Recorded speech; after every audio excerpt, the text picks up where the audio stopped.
Hello what's up guys, मैं आपका दोस्त सेंटी और सेंटी बैक बेंचर ब्लॉग में आज फिर से आपका स्वागत है। तो दोस्तों, ये मकर संक्रांति के दिन घुघुती का त्यौहार मनाया जाता है। तो आखिर घुघुती होती क्या है और घुघुती का त्यौहार मनाया क्यों जाता है? बच्चों के लिए मनाया जाता है विशेष तौर पर घुघुती का पर्व मनाया क्यों गया, इसके पीछे रीजन क्या है, क्यों इस तरीके का त्यौहार मनाया गया कुमाऊं मंडल में, तो इसकी गाथा मैं आपको बताता हूँ और सुनाता हूँ। ब्लॉग में बने रहिएगा। तो दोस्तों, कुमाऊं मंडल में बहुत समय पहले की बात है। चंद्रवंशी के राजा कल्याण चंद्र निवास करते थे, जिनकी कोई भी संतान नहीं थी, ना ही उनके राज्य को उत्तराधिकारी था। इस लालच को लेके उनका मंत्री के मन में यही चलता था कि राजा की मृत्यु के बाद इस राज्य की गद्दी पर मैं बैठूंगा। पर होता क्या है सर, समय की मार बहुत बड़ी होती है। राजा अपनी पत्नी के साथ बागनाथ मंदिर में, जो बागेश्वर में है, तो बागनाथ मंदिर में जाता है और वहां पर पूजा अर्चना करता है अपनी पत्नी के साथ, और वहां पे भगवान से विनती करता है कि प्रभु मुझे कोई एक औलाद दे दो, ताकि जिससे मेरा आगे का वंश चल सके। और बाबा बागनाथ जी उसकी विनती को सुन लेते हैं और कुछ समय बाद उनका एक पुत्र होता है।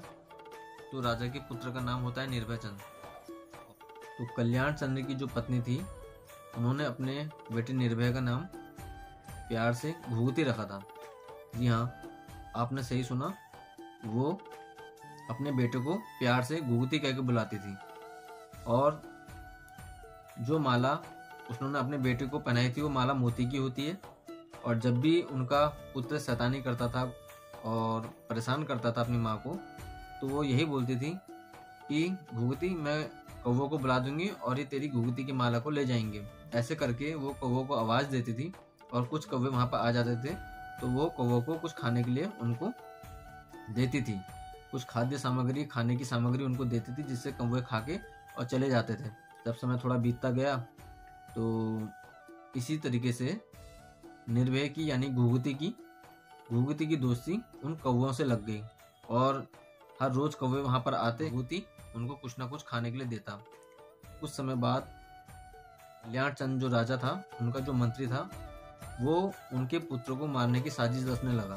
उस साजिश में उसने यह रचा कि वह एक दिन खेलने के बहाने उनके पुत्र को गांव से कहीं दूर जंगल में ले जाता है और वहां ले जाकर उनके पुत्र को किसी पेड़ से बांध देता है। यानी घुघुती रोने लगता है और घुघुती की आवाज सुनकर काफी कौवे वहां पर आ जाते हैं। अपने पंजों से, नाखून से उस मंत्री को खूब नुकसान पहुंचाते हैं, जिससे परेशान होकर मंत्री वहां से भाग जाता है। अब भाग तो जाता है, परंतु सारे कौवे वहां पर बैठ के घुघुती के साथ वहां पे बैठ जाते हैं। और उसके बाद उसमें से एक कौवा घुघुती की जो माला होती है, उस माला को लेके राजमहल में पहुंचता है। और राजमहल में जब पहुंचता है तो वह रानी के सामने, जब रानी देखती है कि माला तो घुघुती की है, तो वहां से कौवा राजा को और राजा की सेना उस कौवे के पीछे पीछे जाती है। तो वह कौवा राजा को जंगल की ओर लेके चलता है। और जब वो जंगल की ओर लेके जाता है तो वो देखता क्या है कि वहां पे उनका पुत्र घुघुती पेड़ से बंधा हुआ है और रो रहा है, क्योंकि वो बहुत छोटा बालक होता है और वो रो रहा होता है। तो यह सब देख के जब उनको पता लगता है कि यह सब रचा साजिश किसकी है, तो उसे जब पता लगता है कि वह साजिश मेरे मंत्री की और उसके कुछ अन्य सैनिकों की है, तो वह उन सभी लोगों को मृत्यु दंड देता है। तो उसी दिन से दोस्तों ये प्रथा चली आई कि जो घुघुती होता है वह घुघुती बनाकर उनको सबको खिलाता है और बार बार यही बोलता है कि काले कौवा काले घुघुती माला खा ले। तो जी हाँ, आपने सही सुना, काले कौवा काले घुघुती माला खा ले।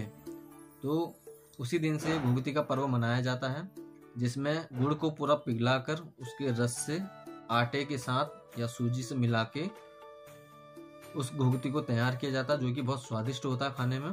और घुघुती तैयार की जाती है और दूसरे दिन बच्चे उन घुघुती को बना के छत पर ले जाते हैं और बोलते हैं काले कौवा काले घुघुती माला खा ले। तो जी हाँ, आपने आज ये कहानी आपने सुनी कि घुघुती का त्यौहार क्यों मनाया जाता है आखिर कुमाऊं में। तो ये खासकर ये त्यौहार जो है बच्चों के लिए मनाया जाता है और बच्चे इस त्यौहार को काफ़ी मनोरंजन के साथ मनाते हैं। तो दोस्तों, अगर आपको मेरी ये कहानी अच्छी लगी हो तो प्लीज़ चैनल को लाइक करिएगा, शेयर करिएगा, कमेंट करिएगा और प्लीज़ सब्सक्राइब करिएगा। Thank you.